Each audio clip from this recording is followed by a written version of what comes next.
Chapter 28 Sources of Magnetic Field. Following units will be covered in this chapter. Magnetic field due to a straight wire, force between two parallel wires, definitions of ampere and the Coulomb, Ampere's law, magnetic field of a solenoid and a toroid, Biot-Savart law, magnetic materials, ferromagnetism, electromagnets and solenoids, applications. Magnetic fields in magnetic materials, hysteresis, paramagnetism, and diamagnetism. Section 1. Magnetic field due to a straight wire. The magnetic field due to a straight wire is inversely proportional to the distance from the wire. As we discussed in the previous chapter, the direction of the magnetic field will be found with the use of the right-hand rule. The magnitude of the magnetic field is equal to mu naught over 2 pi times current I divided by R, the distance from the wire. The constant mu naught is called permeability of free space and has the value mu naught equals 4 pi times 10 to the power minus 7 Tesla times meter over ampere. Section 2. Force between two parallel wires. The magnetic field produced at the position of two wires due to the current in wire 1 is B1 equals mu naught over 2 pi I1 divided by D. The force this field exerts on the length L2 of wire 2 is F2 equals mu naught over 2 pi I1 times I2 divided by D multiplied by L2. Here we have two wires, both of them carrying in the same direction, and they are separated from distance D. So one of the wires will apply a force, the magnetic field from one of the wires will exert force on the other wire, and the force that this field is feeling on length L2 of wire is given with F2. Parallel currents attract and anti-parallel currents repel each other. Let's look at problem number 6 from the book as an example. An experiment on the Earth's magnetic field is being carried out 1 meter from an electron cable. What is the maximum allowable DC current in the cable if the experiment is to be accurate to plus minus 5%? For the experiment to be accurate to plus minus 5%, the magnetic field due to the current in the cable must be less than or equal to 5% of the Earth's magnetic field. So let's write it down. So the magnetic field of the cable must be less than or equal 5% of the magnetic field from Earth. What is the magnetic field of a cable? It's given by the equation 28(1). And it's given by mu naught I divided by 2 pi R. And we say this magnetic field should be less than or equal to 0.05 times the magnetic field of Earth. Therefore, the current should be less than or equal to 2 pi R multiplied by 0.05 times the magnetic field of Earth divided by mu naught. Just plug in the numbers. Current should be less than or equal to 2 pi 1 meter multiplied by 0.05 times the magnetic field of Earth is 0.5 times 10 to the power minus 4 Tesla divided by 4 pi times 10 to the power minus 7 Tesla meter over ampere. And that gives us 12.5 ampere. Therefore, the maximum allowable current is 12.5 ampere.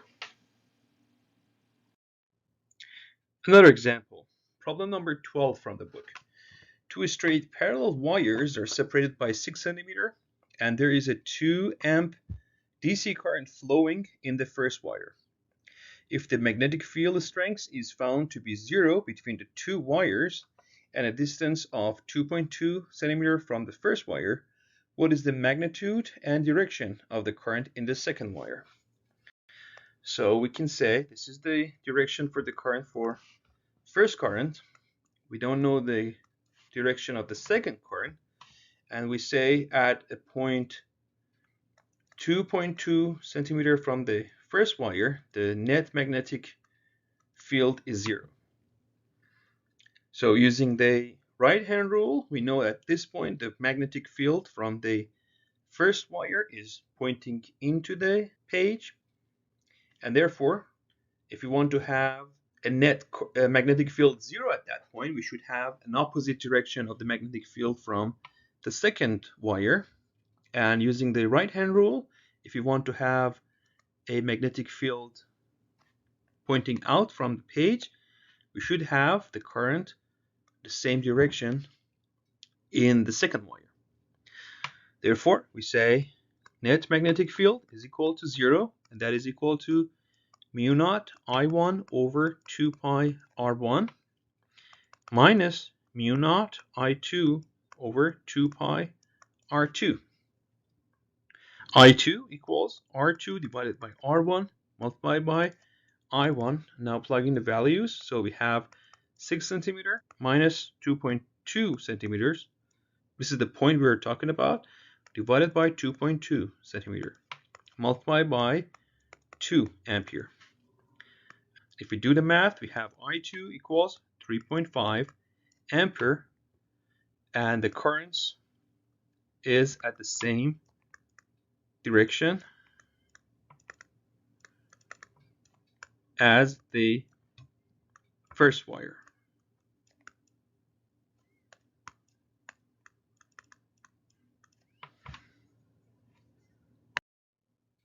Section 3.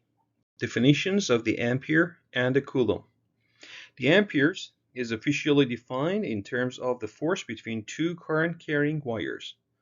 1 ampere is defined as that current flowing in each of two long parallel wires 1 meter apart, which results in a force of exactly 2 times 10 to the power minus 7 Newton per meter of length of each wire.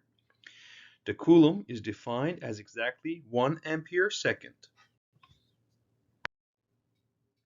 All right, I'll look at problem number 26 in the book as an example. Consider the fundamental units to be kilograms, meters, seconds, and amperes. Write the following units in terms of these fundamental units. In terms of A, coulomb, B, volts, C, Teslas, D, ohms.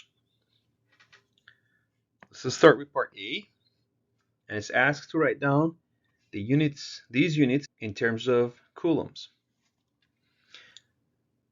So we use the definition of ampere as 1 coulomb per second, and we say ampere is equal to coulomb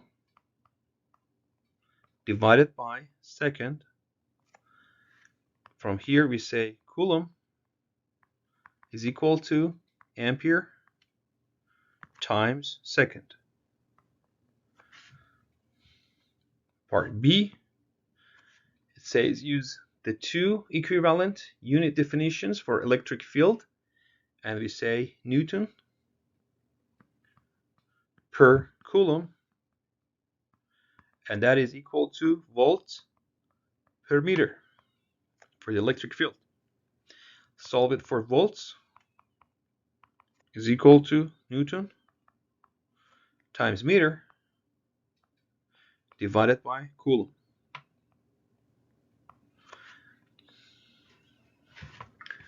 So let's write down Newton in terms of the fundamental units that we described in the question. So write down Newton in terms of kilogram times meter divided by second squared. That multiplied by meter divided by, instead of coulomb, we say ampere times second. Therefore, 1 volt in terms of our question asked fundamental units will be equal to kilogram meters squared divided by ampere times second cube.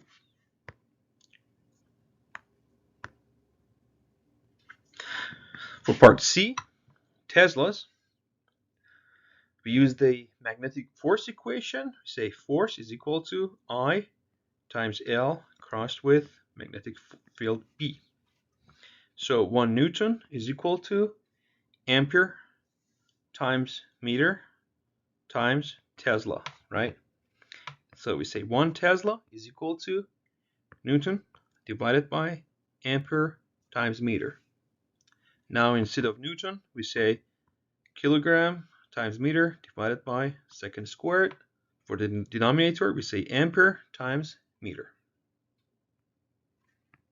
And that is equal to kilogram divided by ampere second squared. Part D, we use the Ohm's law, and we say voltage is equal to current times resistance. So 1 volt is equal to ampere times ohm. From here, we say ohm is equal to volt divided by ampere. And volt from part B is given by kilogram meters squared divided by amp second to the power cube divided by amp. That gives us a power 2 for amp. Section 4. Ampere's law relates the magnetic field around a closed loop to the total current flowing through the loop. And we say the closed integral of magnetic field B dotted with dl, and that is equal to mu naught times the enclosed current. The integral is taken around the edge of the closed loop. So here we have a current passing through a wire, and we have a closed path made out of segments of length delta L. The orange area is the area enclosed by the path, and we're integrating over that area. Using Ampere's law to find the field around a long straight wire. Use a circular path with the wire at the center, then B is tangent to dl at every point. The integral then gives mu naught I, that is equal to the closed integral of B dot dl. The B is going to be constant along the path of dl. It gets out of the integral. We have B times the closed integral of dl, and that will be the circumference of the circle, 2 pi r.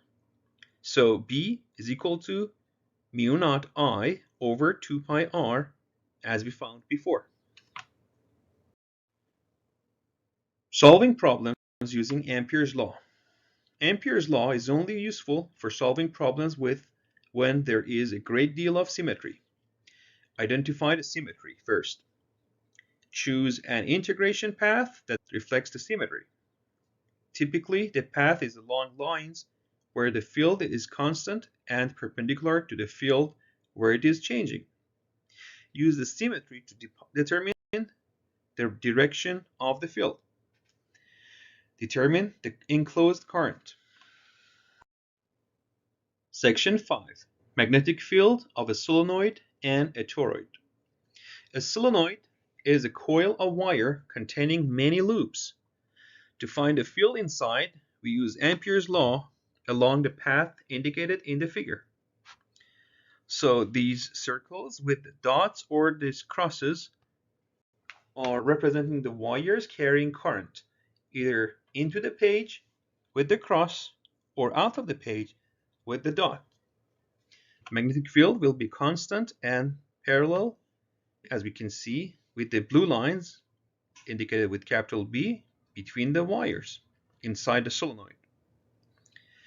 If we take the rectangle indicated with the red dashed line, we have enclosed currents, and we can calculate the magnetic field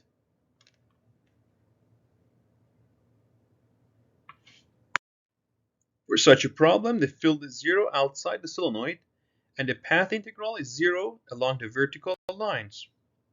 So the field is mu naught little n times I, where little n is the number of loops per unit length. Okay, let's look at problem number 30 from the book as an example. A toroid, which is given in figure down here, has a 50 centimeter inner diameter and a 54 centimeter outer diameter. It carries a 25 ampere DC current in its 785 loops. Determine the range of values for B inside the toroid. We can use the results of the example in the book, example 28.9. Let's write it down. Example 28.9 to find the maximum and minimum fields. The minimum field is equal to mu naught Ni divided by 2 pi r max. Let's plug in the numbers. We have 4 pi times 10 to the power minus 7 Tesla meter divided by ampere, multiplied by 785 rounds of loops, multiplied by 25 ampere DC current divided by 2 pi multiplied by 0.27 meter. And that simplifies to 14.5 millitesla. For the maximum field, we have mu naught Ni divided by 2 pi, the minimum of the radius. That gives us 4 pi times 10 to the power minus 7 Tesla times meter divided by ampere, multiplied by 785 rounds times 25 ampere divided by 2 pi 0.25 meter. And that gives us 15.7 millitesla. So the magnetic field will be between 14.5 to 15.7 millitesla inside the toroid. Section 6. Biot-Savart law. Biot-Savart law gives the magnetic field due to an infinitesimal length of current. The total field can then be found by integrating over the total lengths of all currents. Here the infinitesimal length of wire dl gives the magnetic field value of dB, and is given by mu naught I over 4 pi, the cross product of dl crossed with r over r squared. Here r hat is the unit vector to the point we are measuring at that point P. So r hat is the unit vector along that distance. And dl is the vector along the path of the current. Let's look at problem number 38 from the book as an example. A circular conducting ring of radius r is connected to two exterior straight wires at two ends of a diameter as given in this figure 2847. The current I splits into unequal portions as shown as 0.75 times I goes to the upper portion and 0.27 I goes to the lower portion because of unequal resistances. What is the field B, the magnetic field, at the center of the ring?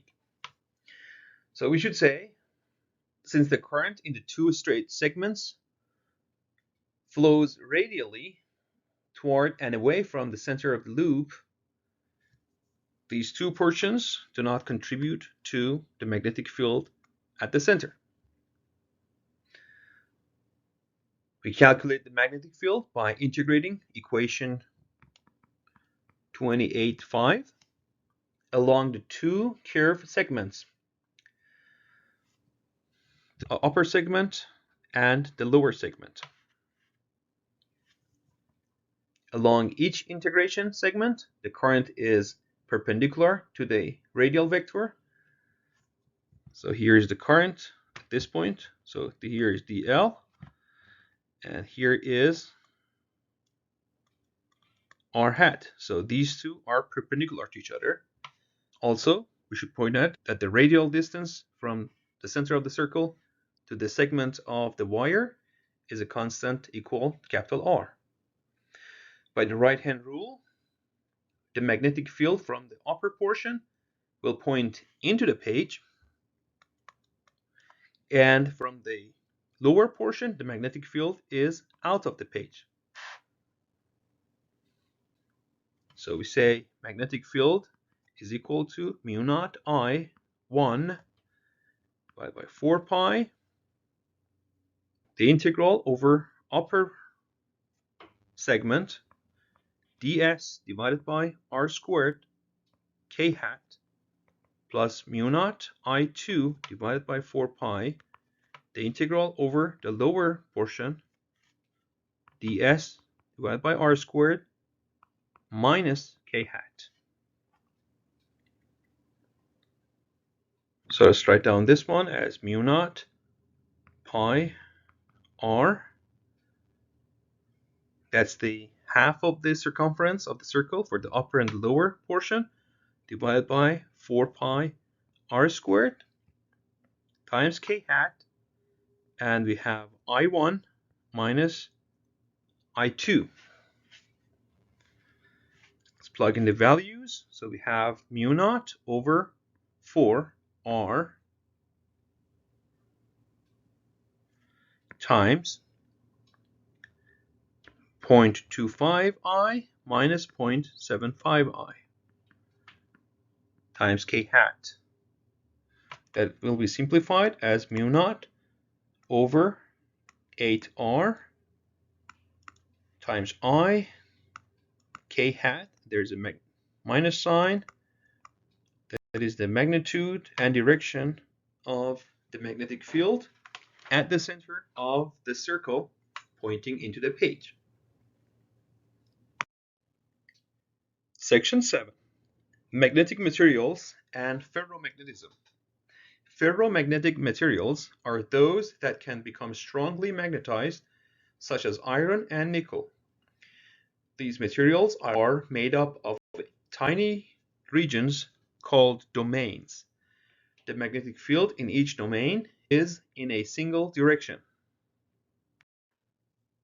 When the material is unmagnetized, the domains are randomly oriented. They can be partially or fully aligned by placing the material in an external magnetic field. A magnet, if undisturbed, will tend to retain its magnetism. It can be demagnetized by shock or heat. The relationship between the external magnetic field and the internal field in a ferromagnet is not simple, as the magnetism can vary. Section 8. Electromagnets and solenoids application. Remember that a solenoid is a long coil of wire. If it is tightly wrapped, the magnetic field in its interior is almost uniform. As you can see here, we have a tightly wrapped coil of wire. As you can see, the current is coming from the left, loops around, and exits from the right. Here we can consider the right-hand rule and define the magnetic field inside the solenoid to be starting from left to right. Therefore, we will have S and N poles of the magnetic field from left to right. For such a solenoid, if a piece of iron is inserted, the magnetic field greatly increases. Such electromagnets have many practical applications. So for example, here we have an iron rod attached to a spring and can be pushed in and out of a solenoid. So when we close the circuit, the current can pass through the solenoid and the iron rod can be used to bang to a bell and start to ring a bell. All right, let's look at problem number 50 in the book as an example. An iron atom has a magnetic dipole moment of about 1.8 times 10 to the power minus 23 ampere times meter squared. A asks, determine the dipole moment of an iron bar 15 centimeter long, 1.2 centimeter wide, and 1 centimeter thick if it is 100% saturated. And B asks, what torque would be exerted on this bar when placed in a 0.8 Tesla field acting at right angle to the bar? For part A, if the iron bar is completely magnetized, all of the dipoles are aligned. The total dipole moment is equal to the number of atoms inside the dipole moment of a single atom. So we say mu, the total dipole moment, is equal to the number of atoms times the dipole moment of a single atom. So Avogadro number multiplied by the density of atoms times the volume divided by the molar density multiplied by mu1. Let's plug in the numbers. 6.022 times 10 to the power 23 atom per mole multiplied by 7.8 gram per centimeter cube multiplied by 15 centimeter times 1.2 centimeter times 1 centimeter. This is the volume of the bar divided by 55.845 gram per mole, and the whole thing should be multiplied by 1.8 times 10 to the power minus 23 ampere meter squared divided by atom. And if we do the math here, so mu will be 27.25 ampere meter squared, almost 27 ampere per meter squared. For part B, we use equation 2711 to find the torque. Torque tau is equal to mu times B times sine theta. The question asks for the right angle, so sine theta will be equal 1, theta equals 90 degrees. So we have 27.25 ampere meter squared multiplied by 0.8 Tesla times sine 90 degrees, which is equal to 1, and simplifies to 22 meter times Newton. Section 9. Magnetic fields in magnetic materials, hysteresis. If a ferromagnetic material is placed in the core of a solenoid or toroid, the magnetic field is enhanced by the field created by the ferromagnetic itself. This is usually much greater than the field created by the current alone. If we write B equals mu times I, where mu is the magnetic permeability, ferromagnets have mu much larger than mu naught, while all other materials have mu almost equal to mu naught. Not only is the permeability very large for ferromagnets, its value depends on the external field.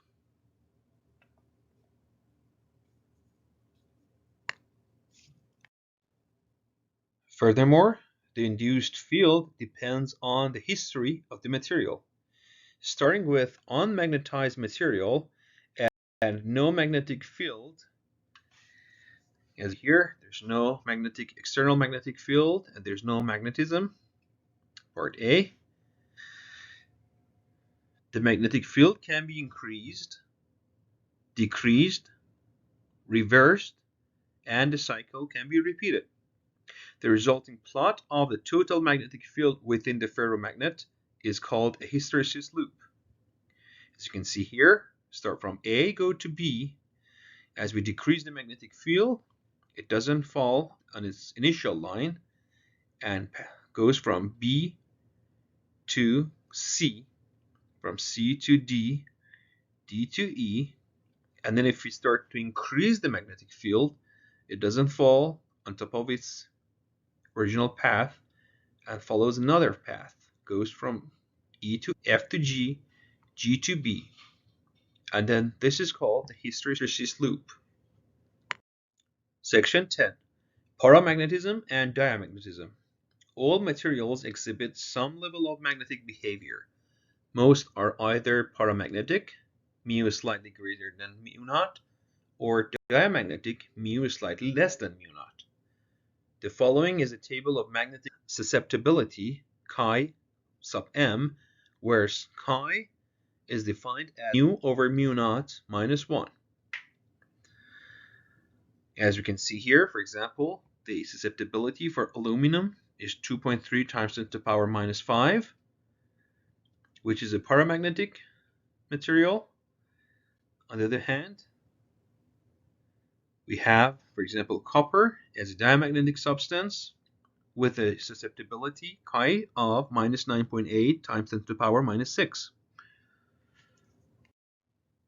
Molecules of paramagnetic materials have a small intrinsic magnetic dipole moment, and they tend to align somewhat with an external magnetic field, increasing it slightly. Molecules of diamagnetic materials have no intrinsic magnetic dipole moment. An external field induces a small dipole moment, but in such a way that the total field is slightly decreased. Okay, let's take a look at problem number 52 in the book as an example. A large, thin toroid has 315 loops of wire per meter wrapped around an iron core. A 3 ampere DC current flows through the wire. If the relative permeability of the iron is mu over mu naught 2200, what is the total field B inside the toroid? The magnetic field of a long, thin torus is the same as the field given by a long solenoid, as given as equation 28-9. Magnetic field is equal to mu little n I. So mu is 2200 times mu naught, 4 pi, times 10 to the power minus 7 Tesla meter over ampere, multiplied by 315 loops of wire per meter, multiplied by 3 amps. And that gives us, for the magnetic field, 2.6 Tesla.